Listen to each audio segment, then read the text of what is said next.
یہ جو آیت مبارکہ میں نے آپ کے سامنے پڑھی ہے، یہ آیت مبارکہ تیسرے پارے کی سورہ بقرہ کی آیت نمبر 271 ہے، اور اس آیت مبارکہ کا انتخاب میں نے آج کے درس قرآن میں اس لیے کیا ہے کہ جب سے ہمارے ملک کے اندر یہ سیلاب آیا ہے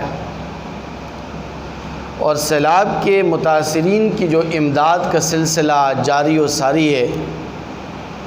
تو اس امداد کے سلسلے میں ایک بہت بڑے فتنے نے بھی جنم لے لیا ہے، اور وہ فتنہ یہاں فوٹو سیشن کا ہے۔ جب بھی کوئی صاحب ثروت آدمی متاثرین کی مدد کے لیے اور امداد کے لیے پہنچتا ہے تو فوٹو سیشن کا اہتمام سب سے پہلے کرتا ہے۔ فوٹو بنوائے جاتے ہیں، ویڈیوز بنائی جاتی ہیں، دسترخوان بچھا کر شاہراہوں پر اپنے اداروں کی تشہیر کے لیے، اپنی فلاحی تنظیموں کی پبلکسٹی کے لیے تصویریں اور ویڈیوز بنائی جاتی ہیں، جس سے لوگوں کی عزت نفس بڑی مجروح ہو رہی ہے۔ اور جب ان لوگوں سے کہا جاتا ہے کہ آپ ایسا کیوں کرتے ہو، تو لوگ جواب میں کہتے ہیں کہ دیکھیے قرآن اور حدیث کے اندر اس بات کی اجازت دی گئی ہے کہ اگر آپ اپنے صدقات و خیرات کی تشہیر کریں تو اس کی گنجائش موجود ہے، دوسرے لوگوں کی ترغیب کے لیے، دوسرے لوگوں کو آمادہ کرنے کے لیے۔ تو اس کا جواب میں دینا چاہتا ہوں، لیکن اس سے پہلے یہ جو آیت مبارکہ میں نے آپ کے سامنے پڑھی ہے، اس کا ترجمہ آپ سمجھیں۔ آیت مبارکہ کے اندر اللہ تبارک و تعالی فرماتے ہیں کہ ان تبدوا الصدقات فنعما ہی، اگر تم اپنے صدقات و خیرات کو ظاہر کر کے دو، اعلانیہ طور پر دو، تو یہ بھی اچھی بات ہے، فنعما ہی، بہت اچھی بات ہے۔ وَإِن تُخْفُوهَا وَتُؤْتُوهَا الْفُقَرَاءَ فَهُوَ خَيْرٌ لَكُمْ، اور اگر تم اپنے صدقات و خیرات کو مخفی طور پر دیتے ہو، خفیہ طور پر دے رہے ہو، پوشیدہ طور پر دے رہے ہو، تو یہ تمہارے لیے اس سے بھی زیادہ اچھی بات ہے، خوب تر ہے۔ اب لوگ یہ کہہ رہے ہیں کہ چونکہ اس آیت مبارکہ کے اندر اور حدیث مبارکہ کے اندر بھی ترغیب آئی ہے کہ اگر لوگ صدقات و خیرات کی طرف آمادہ نہ ہوں، ان کی رغبت نہ ہو، تو ان کو شوق دلانے کے لیے، ان کے مردہ جذبے کو زندہ کرنے کے لیے آپ اعلانیہ طور پر صدقہ دے سکتے ہیں، اس کی تشہیر آپ کر سکتے ہیں۔ تو دیکھیے، گزارش یہ ہے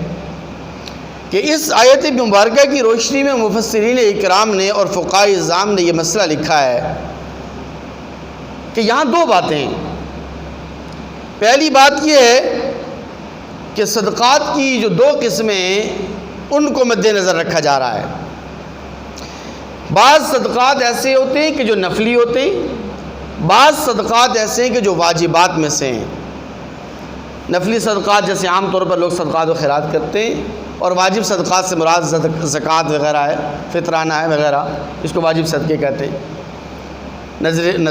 نظر کا صدقہ ہے، یہ واجب صدقات ہیں۔ تو جو نفلی صدقات و خیرات ہوتے ہیں تو ان کو تو خفیہ طور پر دینا ہی بہتر ہے، بلکہ حدیث مبارکہ کے اندر نفلی صدقات کی ترغیب یہ آئی ہے کہ تم اس انداز سے لوگوں کو صدقہ و خیرات دو کہ اگر دائیں ہاتھ سے دے رہے ہو تو بائیں ہاتھ کو پتہ تک نہیں چلنا چاہیے۔ ہاں، جہاں واجب صدقات دے رہے ہوں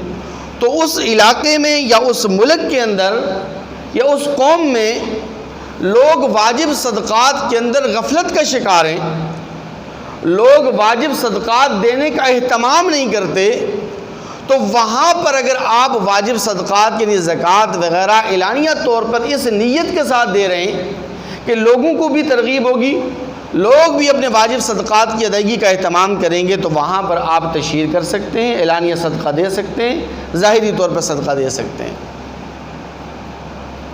یا پھر ایک اور صورت فقہاء اعظام نے لکھی ہے کہ کسی ملک کے اندر اگر ہنگامی حالت ہے، ہنگامی حالت نافذ ہے، جیسے کہ اس وقت ہمارے ملک کے اندر سیلاب کی ایک ہنگامی صورت ہے، تو اس ہنگامی صورت کے اندر بھی آپ اگر اعلانیہ طور پر صدقات و خیرات کا اہتمام کرتے تو اس کی گنجائش موجود ہے، جیسے کہ نبی کریم صلی اللہ علیہ وسلم غزوہ تبوک کے موقع پر اعلانیہ طور پر چندے کی اپیل کی تھی، اور آقا علیہ الصلوۃ والسلام نے ظاہری طور پر لوگوں سے صدقات و خیرات کی اپیل کی تھی اور ان سے چندہ مانگا تھا۔ لیکن یہاں پر جو صورتحال اس وقت ہمارے ملک کے اندر ہے وہ یہ ہے کہ جب اسلام کے متاثرین کی مدد کی جاتی ہے تو ایک رفائی ادارہ آتا ہے، وہ سب سے پہلے اپنے پوسٹر لگاتا ہے اپنے ادارے کا،